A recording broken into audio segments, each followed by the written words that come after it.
High friends welcome to Pudhumalar vlogs இன்னைக்கு வந்து நம்ம வீடியோஸ்ல ஆடுகளி குடும்பம் சாந்தா சிஸ்டரையும் முத்தனனையும் பிடிக்கும் அப்படினா கண்டிப்பா வீடியோக்கு ஒரு லைக் கொடுத்துருங்க நம்ம சேனலையும் சப்ஸ்கிரைப் பண்ணிக்கங்க ஏன்னா இன்னைக்கு சாந்தா சிஸ்டர் பத்தி தான் நம்ம வந்து ஒரு சில நல்ல விஷயங்களை பத்தி பேச போறோம் இன்றைக்கி என்ன வீடியோன்னு பார்த்தீங்க அப்படின்னா ஆடுகளி குடும்பம்னு சேனல் வந்து எல்லாருக்குமே தெரியும். அதுவும் சாந்தாக்காவை தெரியாமல் இருக்கவே முடியாது. சாந்தா சிஸ்டர் எல்லாருக்குமே பிடிக்கும். அவங்க காமெடியும் ரொம்ப பிடிக்கும் நிறைய பேருக்கு. அவங்களும் அவங்க வீட்டுக்காரும் சேர்ந்து செய்கிற காமெடி வந்து எல்லார் மனசுலையுமே நிற்கும். அந்தளவுக்கு மனசை விட்டு சிரிக்கிறபடி இருக்கும். ஏன்னா நானும் நிறைய வீடியோஸ் பார்ப்பேன், அவங்களோட வீடியோ எல்லாமே பார்ப்பேன்.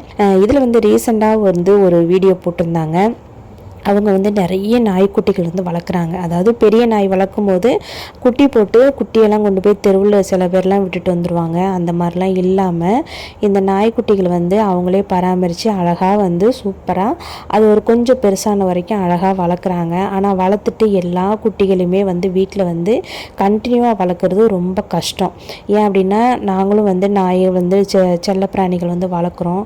அவங்களும் அப்புறம் குட்டி போட்டாங்கன்னா எல்லா குட்டியும் வீட்டில் வந்து வச்சுக்க முடியாது, எல்லாத்தையும் வளர்க்கவும் முடியாது. அதனால் வந்து தெரிஞ்சவங்க கேட்டால் கொடுத்துருவோம். அதே மாதிரி தான் இவங்களும் பண்ணியிருக்காங்க. அதோட அருமை வந்து எனக்கும் புரியும். அந்த குட்டி நாயை கொடுக்கும்போது அவங்க கண்ணில் அழுகையை பாருங்கள், அவ்வளோ அழுகுறாங்க. எனக்கு அவங்க அழுகதை பார்த்து எனக்குமே இந்த வீடியோ பார்க்குமோ அப்படி அழுக வந்துட்டு அவ்வளோ கஷ்டப்பட்டு அந்த குட்டிகளை பிரிய மனசு இல்லாமல் ரொம்ப கஷ்டப்பட்டு தான் அந்த குட்டிகளை வந்து கொடுத்து விட்றாங்க. அந்த அண்ணனுமே வந்து சாந்தாக்கா வீட்டுக்காக இருக்காங்களா, அவங்களுமே வந்து அப்புறம் வந்து கடைசியாக அந்த குட்டிகளை கொண்டு போய் விட்டுட்டு அங்கே அந்த குட்டிகள் எவ்வளோ சேஃபாக இருக்காங்கன்னு பார்த்துட்டு அதையும் ஒரு வீடியோ எடுத்து சாந்தாக்காட்ட வந்து காட்டினதுக்கப்புறம் தான் அவங்க வந்து கொஞ்சம் சமாதானம் ஆயிருக்காங்கன்னு நினைக்கிறேன்.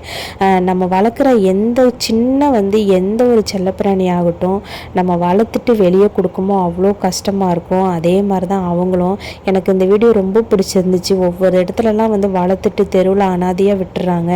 அவங்களுக்கு மத்தியில் இவங்க வந்து இவ்வளோ பாசத்தை காட்டி வளர்க்குறது பெரிய விஷயம். அந்த நாய்களுக்கு டெய்லியும் சாப்பாடு போட்டு உங்களால் முடிஞ்ச அளவுக்கு யாராக இருந்தாலும் தெருவில் இந்த மாதிரி நாய்க்குட்டிகள் ஏதாவது இருந்துச்சு அப்படின்னா பசியில் வாடி வயிற்றெல்லாம் ஒட்டி அந்த மாதிரிலாம் இருக்கும்போது ஒரு நேரம் கொஞ்சம் பிஸ்கட்டு பால் ஏதாவது சாப்பாடு வாங்கி கொடுத்தீங்க அப்படின்னா உங்கள் பரம்பரையே நல்லா இருக்குங்க.